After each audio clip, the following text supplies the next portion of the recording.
Ito ang programang Family Matters. Kasama ang 1143 DZMR, The Missions Radio, Isabela, 106.3 DZRK, Radyo Kapit Bisig, Quezon, Palawan, 1233 DYBS, The Sweet Voice of Salvation, Bacolod, and 1062 DXKI, Your Friendly Voice, Coronadal.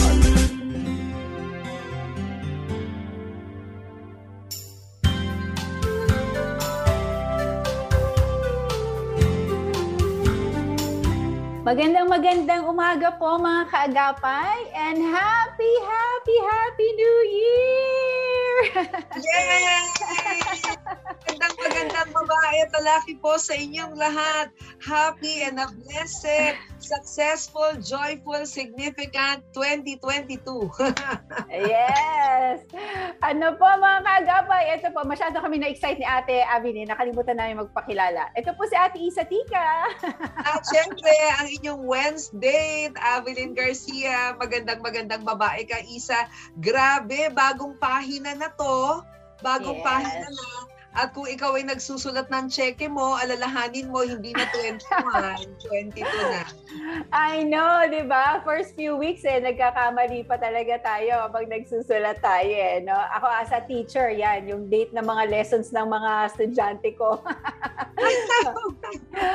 Mga kagapay, again po, magandang umaga po ngayong January 5, 2022. Ito po ang Family Matters. Dito po sa 702 DZAS, and of course, those of you joining us on FB Live, sa ating FB page, and nanonood din po sa YouTube channel po natin sa 702 DZAS din po. And of course, with our partnership po with GCTV channel 185. Ayan po. Maraming salamat for joining us today. Ang aking magandang ating kadate pag Wednesday. Hello, Isa. Nako, nakalimutan ko nga batiin last week, but happy and a blessed New Year sa aking mommy, Mami Lina Heronca, at ang buong Heronca family sa Amerika at maging sa Pilipinas, ang Regalado family, Bascara family, Garcia family. Alam mo, Isa, for the longest time, ang January 5 happened to be my birthday. Alam mo ba yon? Inunahan mo naman ako, pabatiin pa lang sana kita ng happy birthday. Sandali. Bago ko nalaman, kasi di ba hindi kaila sa inyo, di ba, that I met my mom after 50 years, no? Pero for the past, like, since I was born, up to I think about high school or college, I think natapos na yata ang college, no? Yeah.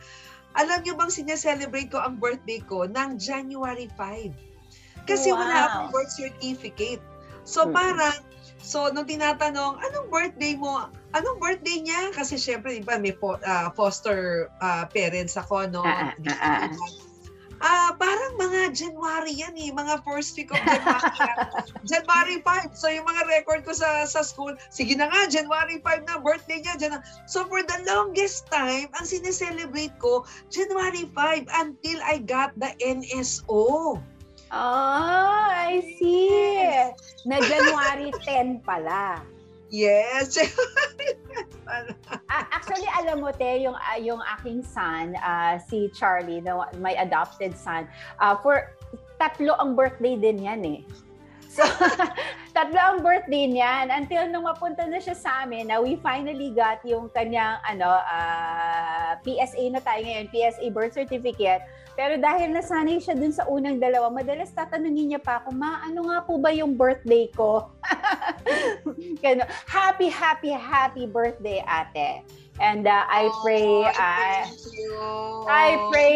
God's hand of blessing be upon you more and more, lalo na sa ministry mo and sa inyong dalawa ni Kuya Vic as you continue to serve Him, that the Lord would open more doors, because alam ko po, I know ang mga kaagapay po natin ay sang-ayon po kayo sa sasabihin ko na talaga pong blessing po na makilala po natin si Ate Avelyn and her ministry, and she's been such a blessing. Even the short time ate na personally na ba to? O personally nakilala kasi 'di ba dati fan lang ako, 'di ba? Na nakikinig ako palagi sa inyong dalawa ni Kuya Vic. But ate, really honestly from the bottom of my heart, I thank you Lord I thank the Lord for you and for being a blessing to me. Salamat sa iyo, Seth. Amen. I receive that. And thank you po. It's an honor. It's a pleasure to be a part of each and everyone's lives. Talagang napakabuti ng Panginoon, talagang pinagtatagpo niya yung mga tao, and I'm so blessed that having known you, and partnering with you in the ministry that the Lord have entrusted us. So thank you so much. So after ko makuha yung PSA na ngayon, di ba? After ko makuha January 10 na, at ang trivia dyan, iba pa lang spelling ng pangalan ko. Kasi for the longest time, ang spelling na ginagamit ko, Abelen. A-B as in boy, A-B-E-L-E-N-E. So I was writing that in my records until Avelyn pala. I see. Avelyn. A-B-E. Okay. L-Y-N. N-E. Yung pala, A-V-E-L-Y-N-N. Kasi my mom is being called Lynn. So L-Y-N-N. Doon nakuha yung pangalan ko. At yung first name ko na May, galing sa mami ko dahil birthday niya, May. So si Mami Lina ang talagang nagbigay ng name na yon sa iyo. Yes. Before she left me to kay Mother Lily, sinabi niya, ito ang ipangalan mo sa anak ko. May because my birthday is May, and Avelyn because I'm fondly called Lynn, L-Y-N-N. Kaya sa mga pagka ikaw ay kaibigan ko talaga, you will write me a letter or a text with double N, hindi single N. Alam ko yan, pag kilala ako, double N talaga. So, A-E-L-I-N-N. So, double blessing ni Lord. Ayan. Doon sa mga kaagapay natin na hindi nyo pa po alam yung kwento ng life ni Ate Avelyn, i-search nyo lang po sa YouTube. You'll be blessed po. Amazing how the Lord has worked in her life and sa life po ni Mami Lina. And hanapin nyo po yan and makikita nyo po ang kwento ng kanyang buhay. Yes. Ano pa? Finding Nanay. Ang title po sa YouTube is Finding Nanay, The Happy Ending.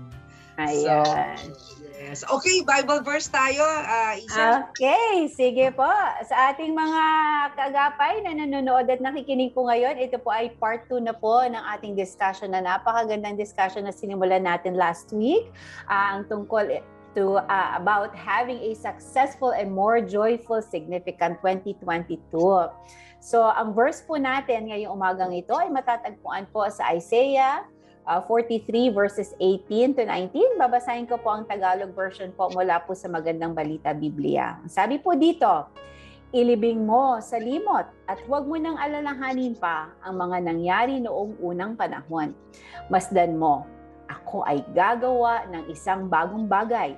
Ito'y nagaganap na, hindi mo ba ito nakikita?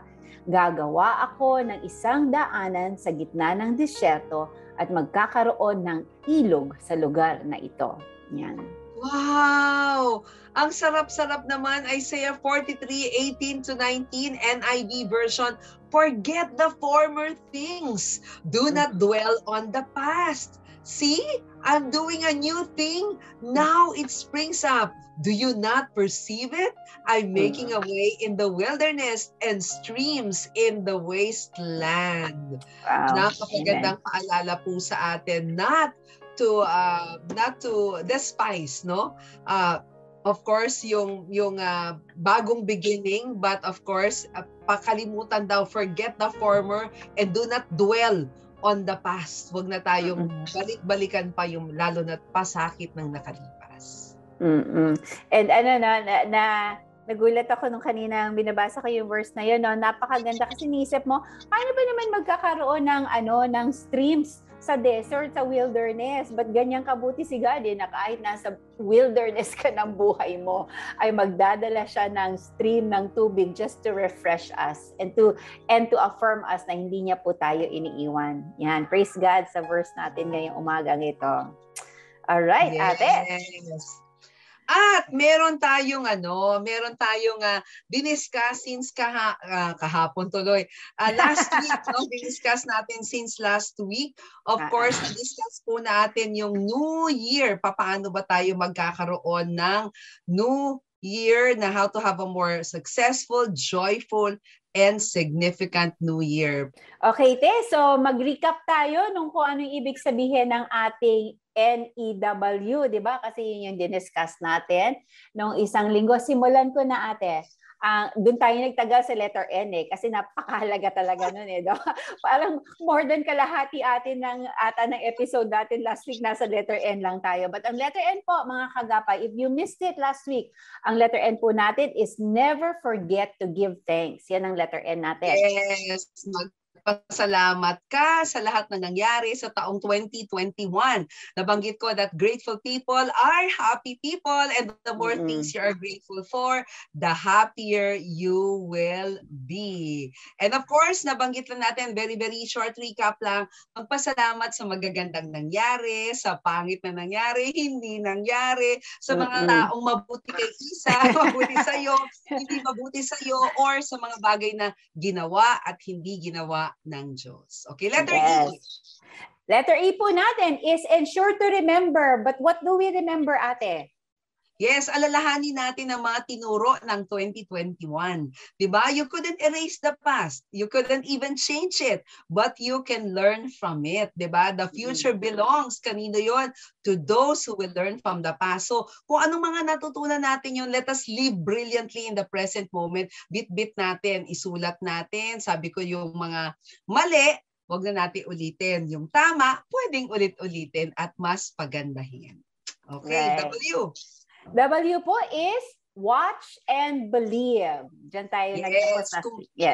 Yes, anticipate and watch what the Lord will do for 2022. Isa, exciting, and believe, maniwala ka na may maganda. Kumbaga may magandang mangyayari sa buhay mo sa susunod na taon. Remember the power of hope, 'di ba? Yung tinasabi natin yung faith, yung faith natin sa Panginoon. Faith for a better tomorrow lightens the burden of today. Kumbaga magsimula po tayo ng taong ito na may bagong pag-asa. Leave the bad memories behind and have the faith to believe for a better tomorrow. May evidence na si Lord ng kanyang evidence. Yes, may evidence na. Kaya looking forward tayo. Ginawa na ni God before, kayang-kayang gawin. Maniwala lang po tayo. So, ang year natin, didiretso na tayo sa letter Y. Yan. Ang letter Y natin ng year is yield to know. Ano ibig sabihin nitong yield to know? Kumbaga, alamin mo. Alamin mo ang magandang plano ng Diyos sa buhay mo. Kasi di ba Isa, pagka tayo ay ipinanganak, may plano na si Lord Di ba naalala mo yung Instagrammable Bible verse na Jeremiah 29:11, And siguro lalakbay tayo dun sa 13. You can search for that in the Filipino version. Diba? For I know, memorize natin yan For I know the plans I have for you, declares the Lord. Diba? Plans to prosper you and not to harm you.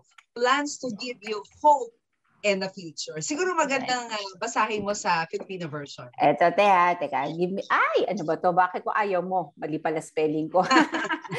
Sige, ate, hanapin ko lang muna. Jeremiah 29:11. At syempre, alam nyo, napakaganda nun Isang pangako na meron siyang plano sa atin. Ano daw yon? I-prosper, bigyan ka ng hope, and bigyan ka ng future, 'di ba? To prosper you, at meron pang qualification, prosper you and not to harm you. Hindi ka magpa-prosper with harm, 'di ba? Not to harm you but to give you hope and a future. Sige, Isa.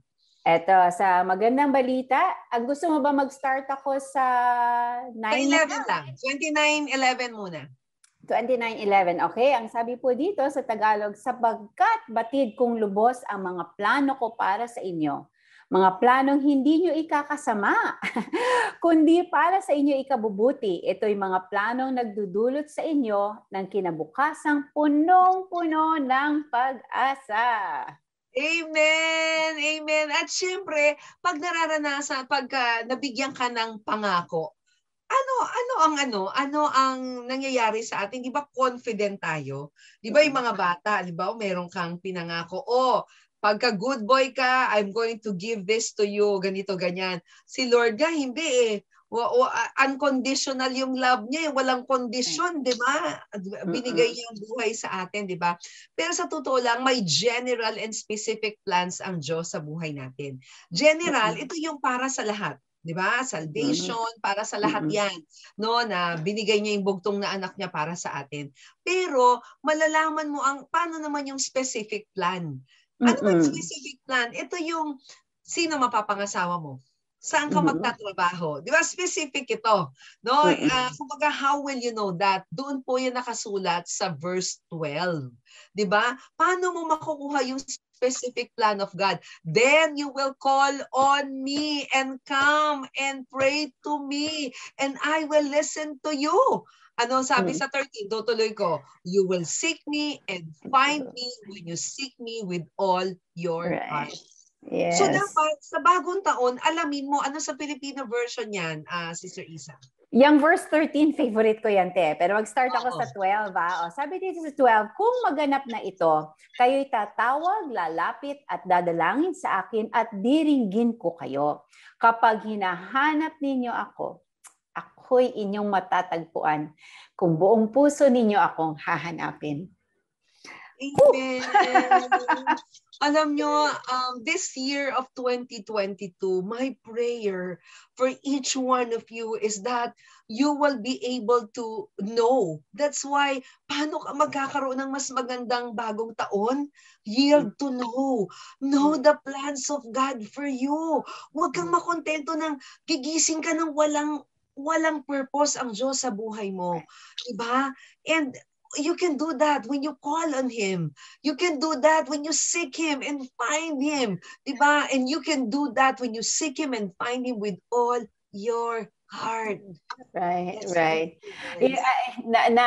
Hindi ko napigilan yung sarili ko na ako. Kasi talaga, that verse, it's one of my favorite verses talaga. Kasi, many times people will ask, how do I know God's will? Paano ko nalaman? Ikaw, paano mo nalalaman?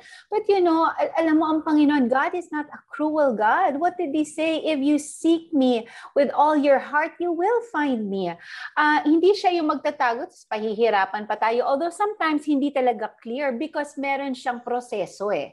You have to go through the process first before He shows you yung will niya. And yung part pa rin yon ng will niya, yung dumaan tayo sa proseso.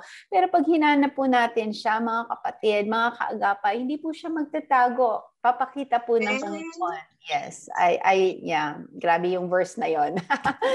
Oo, no.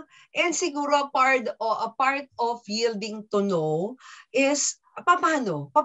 'Di ba? Sabi mo nga sa akin, paano natin malalaman, may mga taong nagtatanong sa iyo how to know, 'di ba? Siguro ang masasabi ko in a practical sense, mag-aral. Mag-aral ang salita ng Diyos. Magbasa. This year, maybe it's endeavor to read. Meron pong 1-year Bible plan. It's so nice to read it over and over again. Ako po, nakailang year na po yung ikot. Pero alam mo, every time I go back to it, there's always something new. No, meron talagang bago eh. So mag-aral, pwede kang magbasa, no? Of course, aralin ang salita ng Diyos, magtanong. No, if you want to know, pwede kang magtanong, pwede kang magpa-counsel, pwede kang manood ng Family Matters Wednesday edition. Di ba?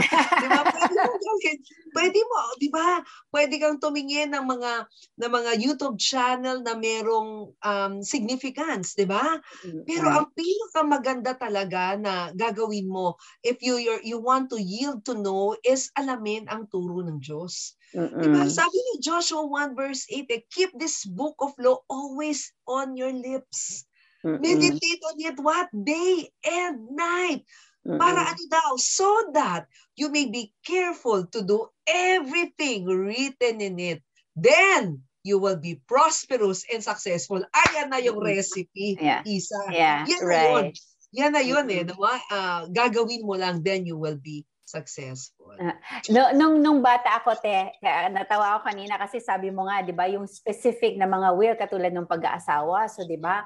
'Di ba pag nung mga bata tayo, ng mga teenager, yan ang popular topic, 'di ba? Finding God's will, yung true love mo, 'di ba? And always ang question, 'di ba? Paano mo nga ba malalaman na itong God's will? Paano mo malalaman niya? Tama po si Ate Avilyn, mga kaagapay, ang sinasabi po doon is gawin mo kung ano yung sinasabi na ni God sa salita po niya. O hindi kasi pwede pong halimbawa, for example, hindi pwedeng sasabihin mo, hahanapin mo, pero nasa maling lugar ka. So dapat nakasang-ayon ka muna doon sa kung ano yung alam mo na inuutos sa iyo ng Panginoon, na klaro na namang sinasabi niya sa salita po niya. Kasi mahirap hanapin ang will ni God kung wala ka doon sa alam mo nang dapat mong ginagawa tapos hindi mo ginagawa So, yun po. Yes. Yeah, right. Go ahead, Diyan talaga, that brings us to the next letter. No, yung next letter natin, Isa, nakakatuwa, no, nung pinag-usapan natin dito na yield to know. Anong kasunod? Endeavor to act. Yes. Kasi baliwala, alam mo pero hindi mo ginagawa. Alam mo na mas mapapabuti ang buhay mo if you meditate the word of God day and night.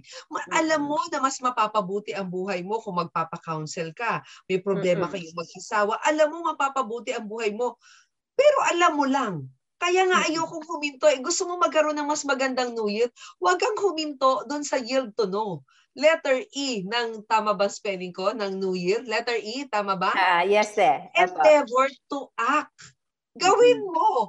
Gawin mo. Pag sinabi mong, yield to know, ano mong gagawin? Magbasa, read the Bible, meditate on it day and night. Alam mo lang that you should meditate, but it's different when you actually do it. Right, right. What's your take on that? Balik tayo. Pasensya na po kayo kasi kami po mga nanay, madalas ginagawa po namin sample talaga yung mga anak namin, no? pero parang anak din po yan, di ba? If you want the favor and you want to follow yung parents mo. Pero sa umpisa, sumusuway ka, hindi mo ginagawa yung mga initially sinasabi na sa'yo, ayan, kahit napaulit, sabi mo nga, di ba, okay, alam mo, dapat mong basahin, pero hindi mo naman ginagawa. Sabi sa'yo ng nanay mo, itong gawin mo, hindi mo naman sinunod. So, paano mo makukuha yung favor na kasunod kung yung umpisa pa lang ay hindi mo na ginagawa? So, if you follow and endeavor to act, the blessing will follow after the Lord sees na nag-obey ka. Mahirap po pag hindi po tayo natutong mag-obey. Correct ka dyan. Kaya nga, ang sabi nga ng isang sikat na shoe company, just do it. Kumbaga, vision without action is actually merely a dream. When action without vision, parang nagpapalipas ka lang ng oras. Diba? Action, nag-aaka, pero wala ka namang patutunguhan. So anong dapat? Pagkasama pareho yun No, alam mo, you yield to know, and then you endeavor to act. So vision with action can actually change the world. Your world and the world of the people around you. Diba? Yes, right. Vision without action is merely a dream. Action without vision just passes the time. And vision with action can change your world. At saka that's where ate, remember kung babalikan natin yung noon natin, yung watch and believe. How do you know that you really believe? Is because nagpa-follow ka. Ang hirap. Yes. Kasi kung hindi mo pwedeng sabihin niya, Lord, naniniwala ako sa iyo, nagtitiwala ako sa iyo, pagkatapos yung simpleng bagay na alam mo nang gagawin, hindi mo pa ginagawa. So it doesn't show, hindi nagtutugma. Kailangan po magtugma po yun. If you say that you have faith and you believe, then you follow. Yes. Otherwise, mere salita lang yan na sinasabi mo pero hindi ka naman sumusunod. So, importante po yan. Yes. Kaya nga nabanggit ko kanina yung endeavor to act, 'di ba? Yun yung letter E ng year natin, 'di ba? Doon sa acrostics natin na new year. No? Kasi sa totoo lang, in action, pag hindi ka gumalaw, alam mo lang, 'di ba? It breeds doubt and fear eh. Kumbaga, pero action, it breeds confidence eh. It breeds courage. And if you want to conquer that fear, huwag ka lang umupo. Di ba? If you want to conquer that fear, huwag ka lang, alam mo lang. Endeavor to act. Kasi sa totoo lang, if you want a better year in 2022, the best preparation for today is, the best preparation for tomorrow rather, is doing your best today. Yeah. What a challenge, mga kaagapay. We're sa ating mga listeners po, kami po ni Ate Avillian, pag nag-share po kami, mahirap po mag-share ng hindi nyo po na-experience. So, I thank the Lord because sa mga, nabubuking yung edad natin di ba, Note? Pero in the many years na nakilala kami sa Panginoon, the Lord has allowed us to go through these kinds of mga experiences. Kaya din po, sabi mo nga confident tayo mag-share kasi tayo, nakita na natin to may evidence na kita na natin dahil kumilos na ang Panginoon sa buhay natin. Yan. Correct ka dyan. At syempre, hindi ko naman tatapusin, hindi ko naman na pwedeng hindi tapusin yung year. May konti pa tayong oras di ba, Aru? So, may konti pa. So, yung letter A ng year, ang ibig sabihin yan is aim to be consistent. Alam mo, sa madaling salita, be faithful. Pero syempre, gusto kong matandaan ninyo yung year, no? Letter A, aim to be consistent. Araw-arawin mo lahat ng dapat mong gawin kasi sa totoo lang, we are what we repeatedly do. Kasi, kumbaga, if you do that thing, no? Alam mo na yung gagawin mo, magbasa ka, simpleng bagay, exercise, di ba? Dapat yung exercise mo walang anniversary. Tama? So yung exercise, every day, hindi yung, okay lang ka nag-exercise, anniversary ko ngayon, January 5. Ito na yung, ito na, susunod ko na, January 5. Hindi aim to be consistent. We are what we repeatedly do. Excellence is not an act, but a habit. Lagi kong sinasabi to, practice makes permanent. Okay. So, di ba, lagi iniisip natin, practice makes perfect. Actually, practice makes permanent. It will become a permanent part. Okay. So, if you practice and soak yourself in the presence of God, day in and day out, you breathe. Right. You breathe on it, and it will become a permanent part of you. You may not be perfect, but it can be a permanent part of you. So, aim to be consistent. Mas matindi pa yung letter A na gusto ko dyan. Always be consistent. Yun yung mas matindi. Yung aim, pinaano ko pa yan, pinabait ko pa yan. Pero kung gusto nyo ng medyo matindi sa 2022, always be consistent. Always be faithful. Right. Naiisip ko lang kasi sometimes, it's a grabing reminder po yan sa atin, mga kaagapay. Because madaming beses, sad to say, no? Pero meron po kasi minsan mga Sunday Christians lang, naalala lang natin ng Panginoon pag Sunday lang But Christianity is not just Sunday. It's an everyday, 24/7 getting to know the Lord. Because how can He show you things? How can we see things? Yung watch natin, yung watching and believing, and lagi kang handa, yung ating topic about Samuel na handa ka ba? How can you hear God if you're not ready? So kailangan consistent ka po. Araw-araw, isik mo siya. Hindi po ba pwedeng Sunday mo lang siya sinisik, nagpakita sa'yo si God Thursday, wala ka nung Thursday. Diba? Paalala ko lang po, kay Lord, wala pong social distancing. Okay? So, talagang have the intimacy, no? Consistency talaga. Kasi sa totoo lang, the key to success in action, di ba? Nasabi natin kanina yung endeavor to act, di ba? Ang essential po sa action is perseverance Di ba? You persevere. Ito yung favorite ko, yung Galatians 6 verse 9. Let us not become weary in doing good, for at the proper time, we will reap a harvest if we do not give up. Kumbaga, yung bamboo, di ba? I don't know if you know the illustration of bamboo, wala kang nakikitang tumutubo for 5 years. But consistent lang. Maglagay ka lang, anuhan mo lang siya, diligan mo lang, alagaan mo lang. And you will be amazed on the 6th year, it will shoot up to 90 feet. That is actually what I call about consistency. Always be faithful. Always be consistent.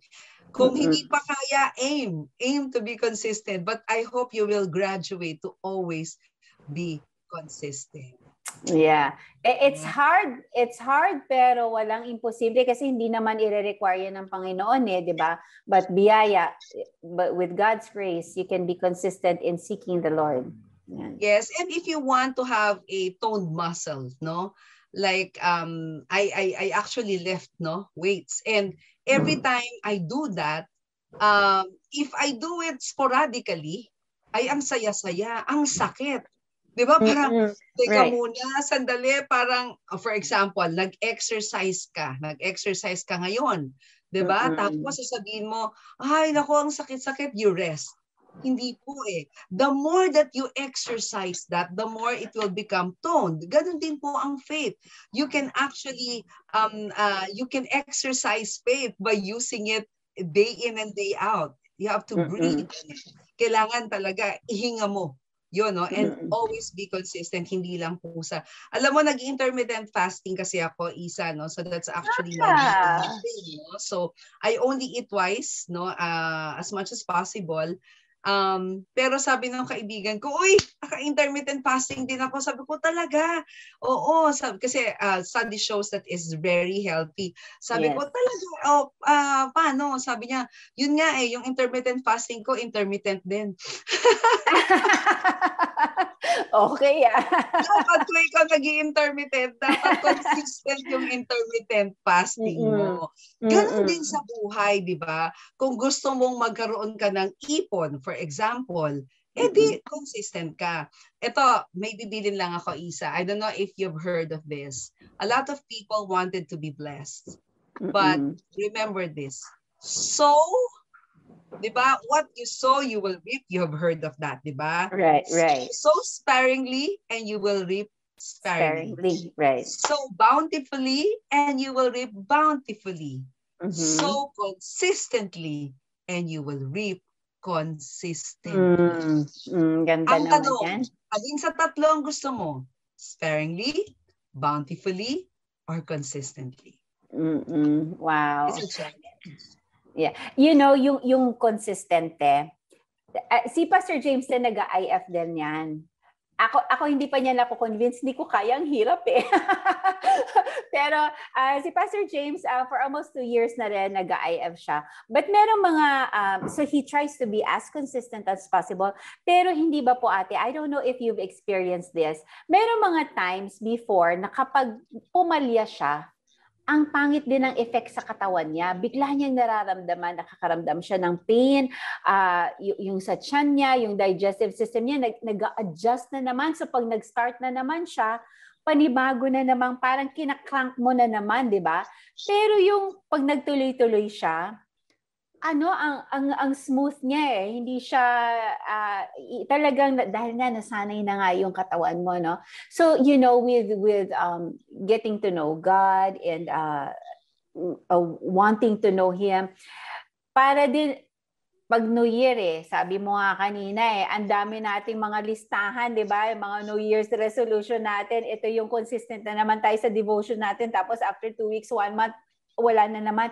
Ang hirap bumalik Ang hirap i-crank up. That's the reason why a lot of people, they don't want to make New Year's resolutions anymore. Kasi January 2 pa lang, wala na. January 5 pa lang, wala na. Parang sometimes they will get a new devotion and they faithfully said, oh, I will do this day in and day out. Pero pagdating ng January 15, parang wala na, nakalimutan na. And sometimes your goal to finish the entire thing, wala na. Why? Because hindi mo na siya talaga na-achieve simply because you were not consistent about it. Ganon din po no? Ganon din in the area of finances, in the area of relationships. No, kung sporadic ka lang magmahal sa asawa mo, sporadic din ang balik sa iyo siguro niyan, 'di ba? Kung hindi din consistent, like if you want to be loved by your husband, ito kinakausap ko ang mga women, then let us consistently honor and respect them because their language of love is not love but honor and respect, 'di ba? So if you want to have a better relationship in the new year, ito pong 2022, then we need to be what? Consistent. Kaya nga ang sabi po well done, good and intelligent servant. Well done, good and kind servant. Well done, good and patient servant. Hindi Sabi, well done, good and faithful. Grabe, no? Hindi sinabing, well done, servant with 99.99 IQ.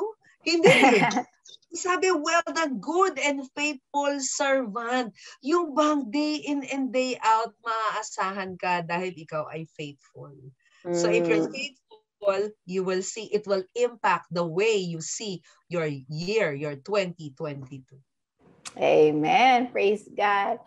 And last one na ba tayo, te? Ang bilis last na. O yan ha, pinapis na natin yan, kaagapay ha. So last, bago tayo magsimula ng another series next week, so last is letter P. Letter, ano na ba? Letter P ba? Tama ba? R pala. Nalagyan ng ganon. Parang Happy New Year. Happy New Year. Rest in the Lord. What am I trying to say there? Panalangin mo. Kumbaga, it's actually when you are in prayer, you are resting in the Lord. Lagi ko sinasabi, ito yung sinabi ni Corrie ten Boom, if you look at the things around you, you will be distressed. If you look at within, you will be depressed. But if you look at the Lord, you will be at rest. So rest in the Lord. Do not be distressed. Do not be depressed. Rest. Ibig sabihin, Philippians 4 verse 7, ano sa Filipino version yan. Sabi ng Philippians 4 verse 7, do not be what? Anxious about anything, but in everything, by prayer and petition, with thanksgiving, present your request to God. And what will happen? And the peace, and the peace of God, which transcends all understanding, will guard your hearts and minds in Christ Jesus. Right. So, in the Lord, huwag kang masyadong aligaga. No? Pray, rest in the Lord, trust Him, and He will make a way for 2022. Ang napipicture sa Filipino, basahin ko muna tayo sa Filipino version na Filipos chapter 4, ikapitong verse. At ang kapayapaan ng Diyos na hindi kayang maunawaan ng tao, ang siyang mag-iingat sa inyong puso at pag-iisip dahil sa inyong pakikipag-isa kay Kristo Jesus. Yan. Yes, ang sarap, 'di ba? Talagang if you are at rest with the Lord, you will not be anxious. You will not be worried. Kasi sometimes the reason why we don't have a better year, ito na nga lang, a better day. Yung kinabukasan na lang. The reason why, kasi inuunahan na ng worry, being anxious. Diba? Naku, you're so worried about so many things. So, rest in the Lord for you to have a better new year. I like how you ended, ate, yung acrostic natin Kasi, okay, alam ko mamaya babalikan mo yung New Year natin, But you do this, you do this, you do this, you do this. But at the end, you let go and let God. You rest in Him and allow Him to do things. Okay, ito ang New Year, ang dami mong plano, you're seeking the Lord, you want to do this, you want to do things for Him. But then at the end, ultimately, ibigay mo yan sa Panginoon at Panginoon ang bahala. Offer it to Him and He'll use it according to how He wants to use it. Yan po. Amen. Amen. Talagang na short recap lang po. Sana po maalala natin yung ating pinag-usapan because my prayer is that you will have an unleashed new year. Why did I say unleashed new year? Not because it's my company, Unleashed International, but unleashed means maximized. Alam mo yon, yung every fiber of your time and your day has been used by the Lord. Even in your sleep, even in your rest, di ba? That's the will of God for us to rest as well, di ba? The Sabbath. I pray that you will have an unleashed new year, and you can only have a significant, successful, and a joyful new year for God's glory if you will never forget to give thanks. Wag mo kakalimutan. If you will ensure to remember everything that happened in 2021, ano bang natutunan ko dito? Ano bang nakuha ko? Yes, nasaktan ako. Yes, nahirapan ako. Pero ano ba? Di ba, Isa? Right. And W, ano yung W natin, Isa? Ang W po natin is watch and believe. Yan yes. Po. So, maniwala ka. Kumbaga, hindi yung papasok ang 2022, ay nako, pareho na naman yan. Okay lang, pareho lang yan.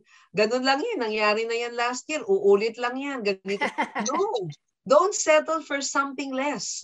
You can be much more. You can be much more. You can do much more. You can have much more.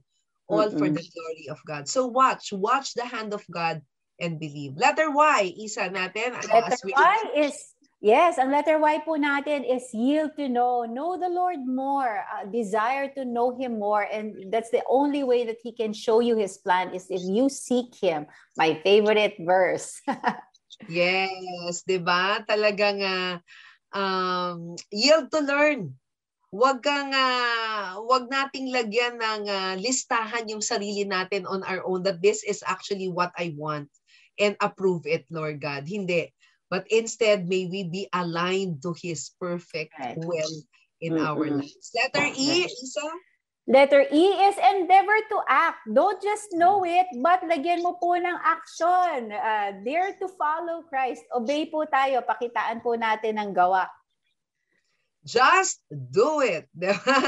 So, wag kang tandaan mo yung check. Just do it. Hindi puro-puro alam mo, o alam kong magpapasalamat ako, alam kong tatandaan ko, alam kong maniniwala ako, alam kong kailangan kong malaman, o alam mo nga, pero endeavor to act. And letter A, dalawa yung diniscuss natin sa A. Ang letter A po natin is aim to be consistent, o sabi mo nga, always aim to be consistent. Yes. Kumbaga, hindi lang aim, pwedeng aim to be consistent or always be consistent. Always be faithful. Yan yung po yung letter A natin. And may the Lord find us faithful this 2022. Kung hindi ka naging faithful last year, sana merong panibagong umaga na ibibigay sa'yo. Kumbaga, this is something that is a challenge to all of us to be consistent in everything that we do. Araw-araw. Sabi mo, hindi ka nakakain ng kanin? Araw-araw. Sabi mo, mag-exercise ka? Araw-araw. Magde-devotion ka? Araw-araw. And letter R? And finally, letter R. After doing all these things, letter R, rest in the Lord.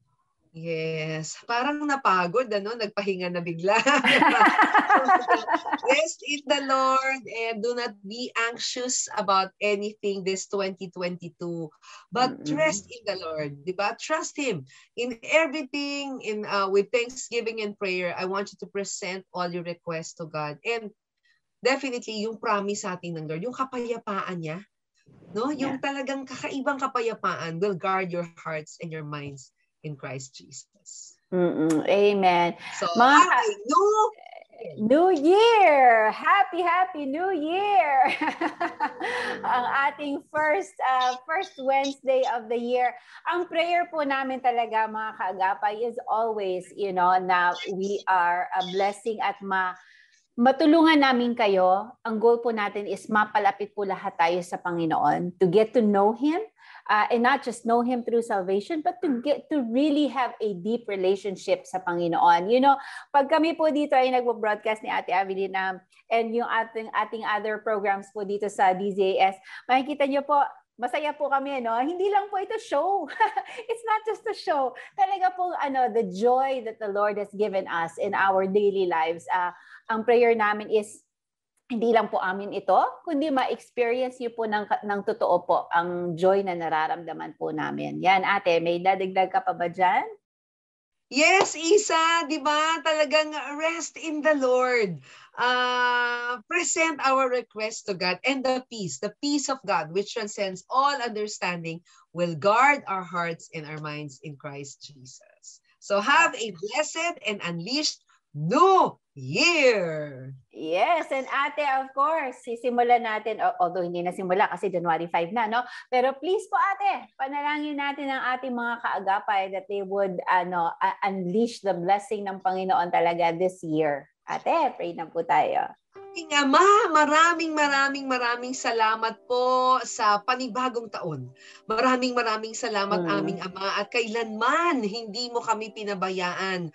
Lord, dalangin namin na maisabuhay namin ang aming napag-aralan sa tahak namin sa bagong taon, itong 2022, na if we want to be successful, joyful, and of course significant in this year, Father, we pray that we will never forget to be grateful, to always ensure to remember all the lessons, to watch and believe, to yield to know, to endeavor to act, to aim to be consistent and rest in the Lord. And Father, I pray that you who began a good work in us, may you be faithful to complete it. In Jesus' name, amen, amen, and amen. Amen. Thank you ng madami mga kaagapay for joining us, lalo na nitong last 2 weeks na we spoke about how to prepare and how to have a wonderful new year nitong 2022. Maraming pong salamat for joining us. Ito po si Ate Isa Tika. At syempre, ako pa rin po ang inyong Wednesday, Avelyn Garcia. At syempre, ito po ang Family Matters, ang kaagapay mo sa pagtataguyod ng pamilyang Pilipino. Thank you po ng madami. Blessed New Year! God bless! God bless you po. Nais po naming makarinig mula sa inyo. Para sa mga kuro-kuro, mungkahi, o mga bagay na nais ibahagi sa palatuntunang iyong napakinggan, sumulat lamang sa 702 DZAS, Agapay ng Sambayanan, 1 Corporate Center, 46th floor, Doña Julia Vargas Avenue, corner Meralco Avenue, Ortigas Center, 1605, Pasig City. O mag-email sa dzas info@febc.ph.